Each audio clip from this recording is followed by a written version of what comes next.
ಮೇಲಿಂದ ಮೇಲೆ ಆತ್ಮಹತ್ಯೆಯಂತಹ ಪ್ರಕರಣಗಳು ಬೆಳಕಿಗೆ ಬರ್ತಾನೆ ಇದೆ ನೋಡಿ.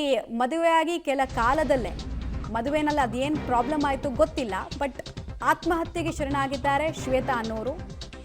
ಗಂಡ ಮೂರ್ತಿ ಹಾಗೂ ನಾದಿನಿ ವಿರುದ್ಧ ಎಫ್ಐಆರ್ ದಾಖಲಾಗಿದೆ. ಕಾಮಾಕ್ಷಿಪಾಳ್ಯ ಪೊಲೀಸ್ ಠಾಣೆಯಲ್ಲಿ ಈ ಕುರಿತಂತೆ ದೂರು ಕೂಡ ದಾಖಲಿಸಲಾಗಿದೆ. ಶ್ವೇತಾ ಕಳ್ಕೊಂಡಂತಹ ಕುಟುಂಬಸ್ಥರು ಇದು ಆತ್ಮಹತ್ಯೆ ಅಲ್ಲ ಕೊಲೆ ಅಂತ ಹೇಳಿ ಆರೋಪಿಸ್ತಾ ಇದ್ದಾರೆ. ಸತ್ಯಪತಿ ಮೂರ್ತಿಯನ್ನ ವಶಕ್ಕೆ ಪಡೆಯಲಾಗಿದೆ. ಮೂರ್ತಿ ಅಕ್ಕ ಅಬ್ಸ್ಕಾಂಡ್ ಆಗಿರುವುದು ತಿಳಿದು ಬರ್ತಾ ಇದೆ. ಶ್ವೇತಾ ಇದಕ್ಕೂ ಮುಂಚೆ ಡೆತ್ ನೋಟನ್ನು ಮನೆಯವರಿಗೆ ಫಾರ್ವರ್ಡ್ ಮಾಡಿರ್ತಾಳೆ. ಅವರು ಮನೆಯವರು ಸ್ವಲ್ಪ ಯಾಮಾರ್ ಬಿಡ್ತಾರೆ, ಅಷ್ಟು ಸೀರಿಯಸ್ ಆಗಿ ತೊಗೊಳ್ಳಲ್ಲ. ಮಗಳೇನೋ ಆಟ ಆಡ್ಸೋದಕ್ಕೆ ಹೇಳ್ತಿರ್ಬೋದು, ತಮಾಷೆ ಮಾಡ್ತಿರ್ಬೋದು ಅಂತ ಇಂಥ ವಿಚಾರದಲ್ಲಿ ಚೂರು ಮೈ ಮರಿತಾರೆ. ಆಮೇಲೂ ಫೋನ್ ಮಾಡ್ತಾರೆ ಅವರು. ಅಷ್ಟರಲ್ಲಾಗಲೇ ಆಕೆ ದುಡುಕಿನ ನಿರ್ಧಾರಕ್ಕೆ ಮುಂದಾದರು. ಬಟ್ ಇದು ಆತ್ಮಹತ್ಯೆ ಮಾಡ್ಕೊಳ್ಳುವಂತಹ ಮೈಂಡ್ಸೆಟ್ಟಿನ ಹುಡುಗಿನೇ ಅಲ್ಲ ಆಕೆಯನ್ನು ಕೊಂದು ನಂತರ ಅದನ್ನು ಆತ್ಮಹತ್ಯೆಯಿಂದ ಬಿಂಬಿಸ್ತಾ ಇದ್ದಾರೆ ಅನ್ನೋದು ಆರೋಪ. ವಿಚಾರಣೆಯಲ್ಲೇ ಗೊತ್ತಾಗಬೇಕಾಗತ್ತೆ ಸತ್ಯ ಏನು ಅಂತ. ಕಾಮಾಕ್ಷಿಪಾಳ್ಯ ಪೊಲೀಸ್ ಠಾಣೆ ವ್ಯಾಪ್ತಿಯ ಸುಂಕದಕಟ್ಟೆಯ ಬಳಿ ನಿನ್ನೆ ಮಧ್ಯಾಹ್ನದಿಂದ ರಾತ್ರಿ ಮಧ್ಯದಲ್ಲಿ ಒಂದು ಮಹಿಳೆಯ ಸಾವಾಗಿದೆ. ಮಹಿಳೆಯ ಸಾವಿಗೆ ನಿಖರ ಕಾರಣ ಏನಂತ ಏನೂ ತಿಳಿದಿಲ್ಲ. ಆದರೆ ಏನು ಮೃತ ಮಹಿಳೆ ಸುಮಾರು ಒಂದು 21 ವರ್ಷದ ಮಹಿಳೆ ಇದ್ದಾರೆ. ಇವರಿಗೆ 3 ತಿಂಗಳ ಮುಂಚೆ ಮದುವೆ ಆಗುತ್ತೆ. ಮದುವೆ ಆಗಿ ಗಂಡ ಹೆಂಡತಿ ಮಾತ್ರ ಇಲ್ಲಿ ವಾಸ ಇರ್ತಾರೆ. ಇವರ ಅಪ್ಪ ಅಮ್ಮ ಎಲ್ಲ ಊರಿನಲ್ಲಿ ಇರ್ತಾರೆ. ನಿನ್ನೆ ಬೆಳಗ್ಗೆ ಒಂದು ಸಣ್ಣ ಗಲಾಟೆಯಾಗಿ ಮನೆಯಿಂದ ಹೊರ ನಡೆದ ಮಹಿಳೆ ಮಧ್ಯಾಹ್ನ ಮತ್ತೆ ಬಂದಿದ್ದಾರೆ ಮನೆಗೆ. ಆ ಸಮಯದಲ್ಲಿ ಗಂಡ ಮನೇಲಿರೋದಿಲ್ಲ.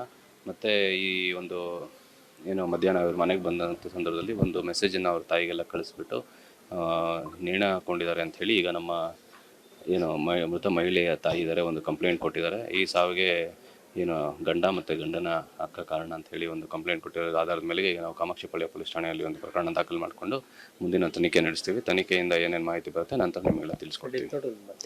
ಹೌದು ಇದೆ, ಅದನ್ನು ನಾವು ಡೀಟೇಲ್ಸ್ ಕೊಡ್ತಾರೆ. ನೇರ ಸಂಪರ್ಕದಲ್ಲಿ ಜಾಯ್ನ್ ಆಗ್ತಾ ಇದ್ದಾರೆ ನಾಗೇಶ್. ಶ್ವೇತಾ ಕುಟುಂಬಸ್ಥರ ಗಂಭೀರ ಆರೋಪ, ಅದರ ಬೆನ್ನಲ್ಲೇ ಮೂರ್ತಿಯನ್ನು ವಶಕ್ಕೆ ಪಡೆಯಲಾಗಿದೆ. ಮೂರ್ತಿ ಏನಾದರೂ ಬಾಯಿ ಬಿಟ್ಟಿದ್ದಾನಾ, ಕೊಲೆ ಅನ್ನುವಂತಹ ಆರೋಪಕ್ಕೆ ಪುಷ್ಟಿ ಕೊಡುವಂತಹ ಅಂಶಗಳೇನಾದರೂ ಸ್ಪಾಟಲ್ಲಿ ಸಿಕ್ಕಿದೆಯಾ?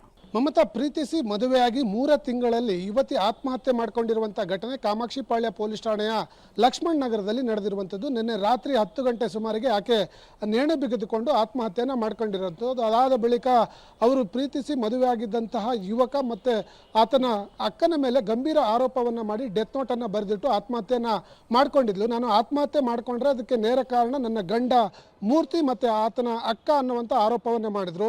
ಆ ಆರೋಪಕ್ಕೆ ಸಂಬಂಧಪಟ್ಟಂತೆ ಅವರ ಕುಟುಂಬಸ್ಥರು ಕೂಡ ಸಾಕಷ್ಟು ಗಂಭೀರವಾದ ಆರೋಪವನ್ನು ಮಾಡ್ತಿರುವಂಥದ್ದು.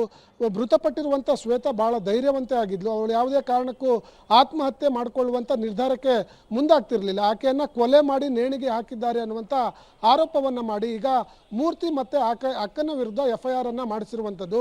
ಈಗಾಗಲೇ ಘಟನೆ ಸಂಬಂಧಪಟ್ಟಂತೆ FIR ಮಾಡ್ಕೊಂಡಿರುವಂಥ ಕಾಮಾಕ್ಷಿಪಾಳ್ಯ ಪೊಲೀಸರು ಶ್ವೇತಾಳ ಗಂಡ ಮೂರ್ತಿಯನ್ನು ವಶಕ್ಕೆ ಪಡೆದು ಒಂದು ಕಡೆ ತನಿಖೆಯನ್ನು ಮಾಡ್ತಾ ಇದ್ರೆ, ಅವರ ಅಕ್ಕನಿಗಾಗಿ ಕೂಡ ಒಂದು ತಂಡ ಹುಡುಕಾಟವನ್ನು ನಡೆಸ್ತಾ ಇದೆ ಅನ್ನುವಂಥ ಮಾಹಿತಿಗಳು ಕೂಡ ಸಿಗ್ತಾ ಇರುವಂಥದ್ದು. ಯಾಕಂದರೆ ನಿರಂತರವಾಗಿ ವರದಕ್ಷಿಣೆ ತರುವಂಥ ಇವರು ಕಿರುಕುಳವನ್ನು ಕೊಡ್ತಿದ್ರು ಅನ್ನುವಂಥ ಆರೋಪವನ್ನು ಮಾಡಿ ದೂರು ಕೊಟ್ಟಿರುವಂಥ ಕಾರಣ ಇಬ್ಬರನ್ನು ವಶಕ್ಕೆ ಪಡೆದು ತನಿಖೆ ಮಾಡಲಿಕ್ಕೆ ಈಗಾಗಲೇ ಕಾಮಾಕ್ಷಿಪಾಳ್ಯ ಪೊಲೀಸರು ಮುಂದಾಗಿದ್ದಾರೆ ಅನ್ನುವಂಥ ವಿಚಾರಗಳು ಗೊತ್ತಾಗ್ತಿರುವಂಥದ್ದು. ಮಮತಾ.